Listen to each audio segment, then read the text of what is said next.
দেখুন, এই 15 বছর এখানে এই খালা গ্রামের হিন্দু সনাতনীরা এখানে পরাধীন ছিল।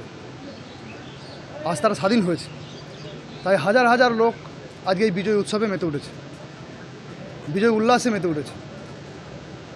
কারণ বিগত দিনে এই খালা গ্রামের সনাতনী হিন্দুদের উপর একের পর এক একাধিকবার আক্রমণ এসেছে।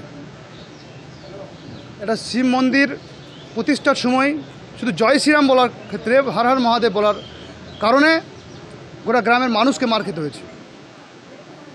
এই গ্রামে মানুষ নিজের ভোট নিজে দিতে পারেনি 15 বছর ধরে। এখানকার মানুষ তার নিজের মৌলিক অধিকার, বাক স্বাধীনতা তাদের কিছুই ছিল না।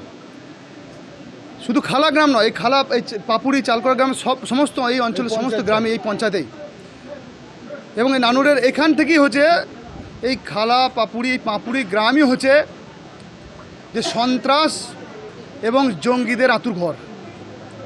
আর সেটা ভেঙে আজ খান খান হয়ে গেছে।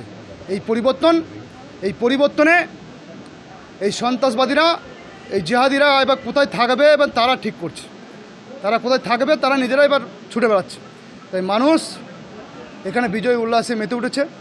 তারা অনেক দিন পর তারা স্বাধীনতার স্বাদ উপলব্ধ করেছে।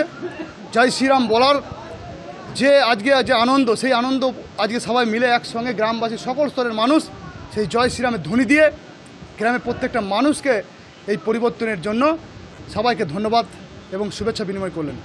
আর সর্বোপরি এই খালা গ্রামের যারা, এবং পাপুরি গ্রামের যারা দীর্ঘদিন ধরে তৃণমূল কংগ্রেসের ছত্রছায়ায় রাজনীতি করে এখান থেকে পুরো বীরভূমকে সন্ত্রাস যারা করেছেন, তারা তাদের নিজের গ্রামের মানুষকে যেভাবে অপদস্থ করে রেখেছে, গ্রামের মানুষকে যেভাবে কণ্ঠরোধ করে রেখেছে, তারা নিজের মাঠে ধান নিজেরা কাটতে পারে না। ধান কাটতে গেলে কোনো পরিবারের কাছ থেকে তাদের কাছে ধান কাটা মেশিন নিতে হয়। ক্যানেল চাষ করছে, পাপুতি ক্যানেল চাষ করছে। সেই ক্যানেল চাষ করে মাছ নিয়ে কিছু মাছ মানুষকে ছিটিয়ে দিয়ে মনে হচ্ছে দাতা লালন নিজেকে ভাবাচ্ছেন।